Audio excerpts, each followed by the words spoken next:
வணக்கம். இது எனது வெற்றிக்கனி இதழ்களில் ஆறாவது பரீட்சை ஒன்றின்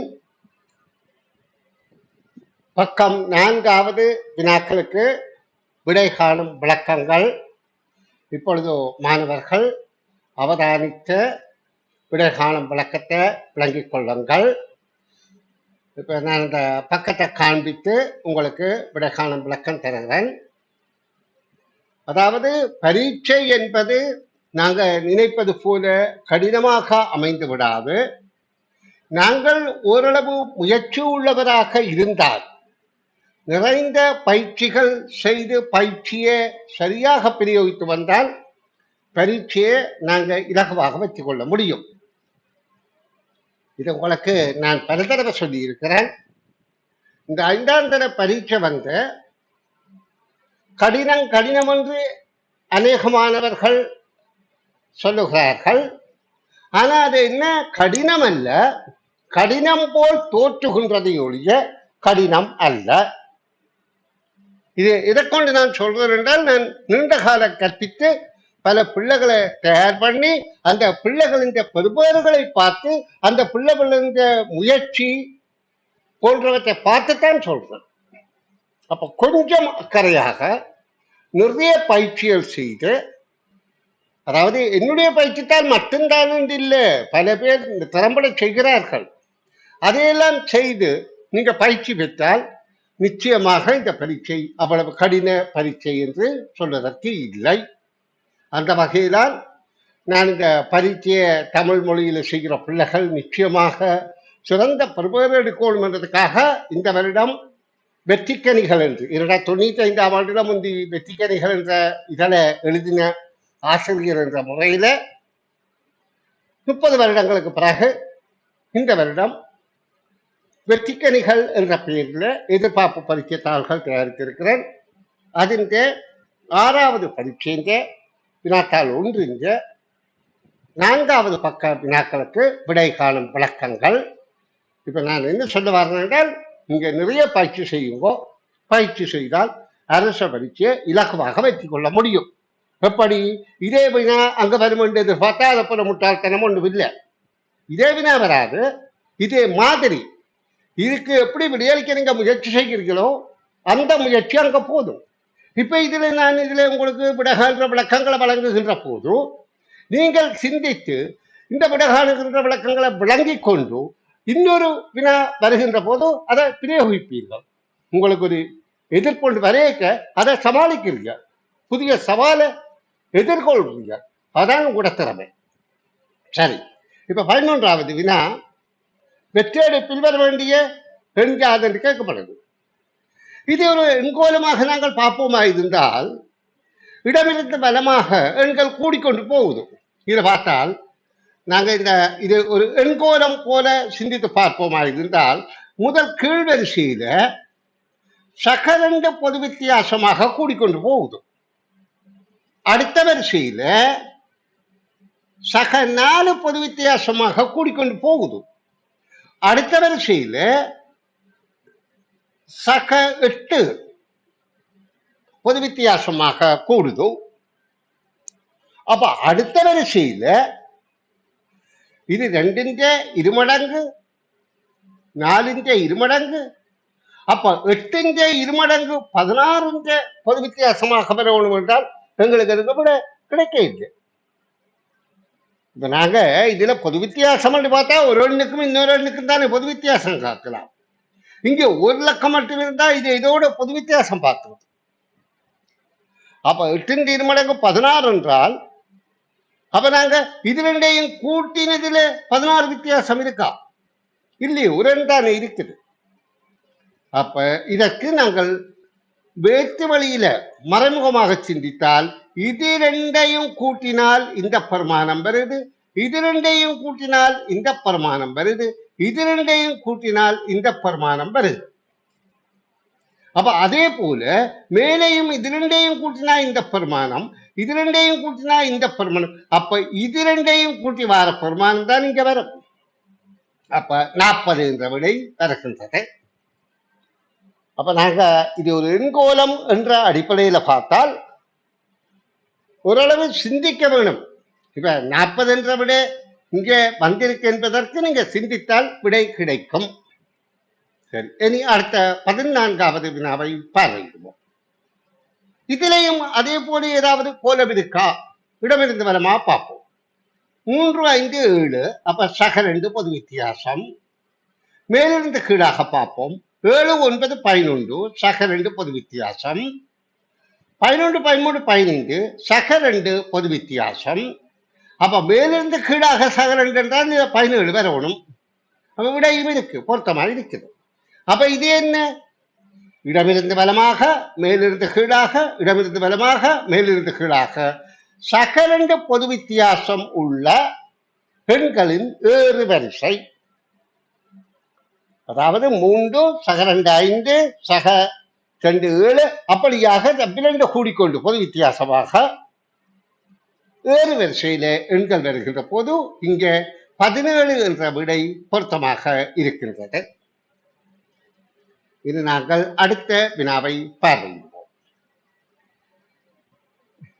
அதாவது ஏபியின் மகன் சி, சியின் தங்கை டி, டியின் மகன் இ. இப்ப கேட்கப்படுகின்றது ABCDE இல் ஆண்களை குறிக்கும் எழுத்துக்கள் அவை. இங்க ABCDE என 5 பேரை பற்றி தகவல் தந்துட்டு அதுல 3 ஆண்கள் இருக்கிறார்கள் என்ற கருத்துல ஒவ்வொரு விடையிலையும் 3 ஆண்கள் எழுத்து இருக்குது. அப்ப இந்த 3 ஆண்களையும் நாங்கள் இனங்காணோம் என்றால் இந்த தரப்பட்ட தரவை கவனமா வாசித்தா சரி. ஏபியின் மகன், முதலாவது ஏபியின் மகன் சி. அப்ப சி என்பது ஆண், மகன் என்றால் ஆண். ஆனா இந்த ஏபியின் மகன் என்றால் ஏபியில ஒரு ஆள் ஆணாக இருக்கும். அது ஏஆம் இருக்கலாம், பிஆம் இருக்கலாம், யாராக இருக்கலாம். ஏஓ பிஓ ஆணாக இருக்க வேண்டும். அப்ப சியின் தங்கை டி, அப்ப இது பெண். அப்ப டியை பற்றி நாங்க கருத்து கொள்ள தேவையில்லை. டியின் மகன் இ, அப்ப ஈயும் ஆண். அப்ப எங்களுக்கு தெரியுது சியும் ஈயும் ஆண் என்றால் ஏ அல்லது பி ஒரு ஆள் ஆணாக இருக்க வேண்டும். அப்ப இதுல பிசிஇ அல்லது ஏசிஇ என்ற விடை இருக்கான்னு பார்த்தால் ஏசிஇ என்ற விடைதான் இருக்கின்றது. அப்ப இதுல ஆண்களை குறிக்கிற எழுத்து ஏசிஇ. தற்செயலாக பிசியும் இருந்தால் அதுவும் ஆண்களை குறிக்கலாம். ஏனென்றால் ஆணின்ற பேர் தான் முன்னுக்கு வரணும் என்ற கட்டாயம் எங்கேயும் இல்லை. இப்ப முற்காலத்தில இருந்து ஒரு பிள்ளைன்ற முழு பெயர் என்றால் அப்பாட பேரையும் பிள்ளைன்ற பேரையும் சொல்றதான் வளமை. அது இந்த காலம் அப்படித்தான் இருந்தது. ஆனா எதிர்காலத்துல தாயின்ற பேரை முன்னூற்றி சொல்ல வேண்டிய ஒரு நிர்பந்தம் வந்து கொண்டிருக்கிறது. என்ன காரணம் என்றால் முந்தின காலத்திலே ஏன் தந்தைன்ற பேரை முன்னுக்கு சொல்றேன் என்றால் ஆணினம் எப்பவும் ஆதிக்கத்தில் இருக்கிறது, ஆணினம் கொஞ்சம் பலமானது, ஆணினம் தான் வேலைகளை செய்வது, வீட்டுக்கு தொழில் பார்த்து பணம் உழைக்கிறது ஆணிந்த கடுமையா இருக்கிறது. அப்ப ஆணை முக்கியத்துவப்படுத்தி பிள்ளை இந்த பேரு ஆணிந்த பேருக்கு பிறகு சொல்றது முழு பேர் இருக்கு. ஆனா இப்ப பார்த்தால் இப்ப பெண்கள்லாம் முன்னணியில் இருக்கிறார்கள். நீங்க இப்ப பல்கலைக்கழகங்களுக்கு போய் பாருங்கோ, படிக்கிறது எல்லாம் பெண்கள்லாம் கூட. அப்ப எதிர்காலத்துல பெண்களின் பேர், அதாவது தாயின்ற பேரை விட பிள்ளைன்ற பேர் வரக்கூடிய சந்தர்ப்பம் எதிர்காலத்தில் இருக்கலாம். அதுக்கு நான் சும்மா யோக்கு சொல்றேன். அப்ப ஏபி என்பதுல யாரும் ஆணாக இருக்கலாம். அப்ப ஏசிஇ என்பதுதான் இங்கு கேள்விக்கான விடையாகும். சரி, அடுத்த கேள்விக்கு போவோம் பிள்ளைகள். தம்பி நான் அக்கா அண்ணா, இதுல வரிசையில் நின்றோம். இதுல தம்பி என்பது ஆண்பால், அக்கா என்பது பெண்பால், அண்ணா என்பது ஆண்பால், நான் என்பது பொதுப்பால். இது அது அந்த வரிசையில இல்ல, கேள்வி வரிசை கேள்வியாக இருக்கின்றது. எனும் ஒழுங்கில் நாம் ஒரு வரிசையில் நின்றோம். தம்பிக்கு முன்னால் 3 நின்றனர், அப்ப ஒரு வரிசையில தம்பி நிற்கிறார். தம்பிக்கு முன்னால 3 பேர் நிற்கிறார்கள். அண்ணா பின்னால் இருந்து 3ஆவதாக இருந்தார். இதான் பின்பக்கம் என்றால் பின்னாலே இருந்து அண்ணா 3ஆவதாக இருந்தார். அப்ப 2 பேர் நிற்கிறார்கள். அப்ப அண்ணா இது நான் தம்பி, தம்பி நான், அக்கா அண்ணா. அப்ப இது தம்பி, இது அண்ணா. இவர்களுக்கு இடையில தான் நானும் அக்காவும் இருக்கின்றோம். இப்ப இந்த வரிசையில நின்றவர்களின் எண்ணிக்கை யாருன்னு கேட்கப்படும். அப்ப எங்கள்ல 4 பேர், இங்க 2 பேர், இங்க 3 பேர். அப்ப வரிசையில் நின்றவர்களின் எண்ணிக்கை 9. இப்ப அடுத்த கேள்வி, முன்னுள்ள வினாவின்படி 9 என்றால் நடுவன் பெறும். முன்னுள்ள வினாவின்படி அவ்வரிசையில் நடுவில் நின்றவர் யார்? நடு என்றால் இதுல 9 பேர் என்றால் முன்னுக்கு 4 பேர், பின்னுக்கு 4 பேர். அப்ப நடுவில் நின்றவர் யார் என்று கேட்கப்படும். இப்ப நடுவில் நின்றவர் இந்த அண்ணா, தம்பி, நான், அக்கா என்று சொல்லிக்க இங்கதான் நான் என்றது கருதப்படுது, இங்கதான் அக்கா என்றது கருதப்படுது. அப்ப நடுவில் நின்றது நானாக போகுது. இங்க தம்பி, நான், அக்கா, அண்ணா என்ற ஒழுங்கில் நின்றோம். நல்லா கவனித்துக் கொள்ளுவோம். அப்படி இல்லாம இருந்தால் அக்கா என்ற விடையும் பொருந்தலாம். அதாவது அதான் அக்கா என்ற விடை இங்க இல்ல. அப்ப அண்ணா தான் விடையாக அமையுது. சாரி, நான் தான் விடையாக அமையுது. அதாவது அண்ணா இல்ல, நான். அண்ணா 3ஆவது ஆள் இல்ல. அப்ப 3ஆவதுக்கு அடுத்தது அக்கா, 4ஆவது. இங்கால 3 பேருக்கு அடுத்தது தம்பி. அப்ப நடுவில் இருக்கிறது நான் என்பது கேள்விக்கான விடையாகும். இது நாங்கள் அடுத்த வினாவுக்கு விடை காணும் விளக்கம் பார்ப்போம். வெள்ளிக்கிழமை அம்மா வீட்டிலிருந்து கோயிலுக்கு சென்ற போது பாடசாலையையும் நூலகத்தையும் கடந்து செல்ல நேரிட்டது. அப்ப வீட்டில இருந்து வீடு இதுதான். அம்மா வெள்ளிக்கிழமை கோயிலுக்கு போகின்றா. கோயில் இங்க என்று வைத்துக் கொள்வோம். அவ கோயில் போனதான இறுதி. அம்மா வீட்டு இந்த கோயிலுக்கு சென்ற போது பாடசாலையையும் நூலகத்தையும், அப்ப பாடசாலை நூலகத்தையும் கடந்து செல்ல நேரிட்டது.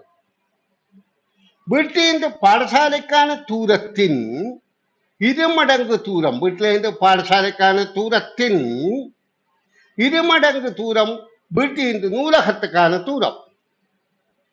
அப்ப இது அரைவாசி என்பது எங்களுக்கு புலகம் ஆகுது. இந்த தூரத்துல, நூலகத்தின் தூரத்துல இது அரைவாசி. அதாவது வீட்டிலிருந்து பாடசாலைக்கான தூரம், பாடசாலையிலிருந்து நூலகத்துக்கான தூரம் அரைவாசி.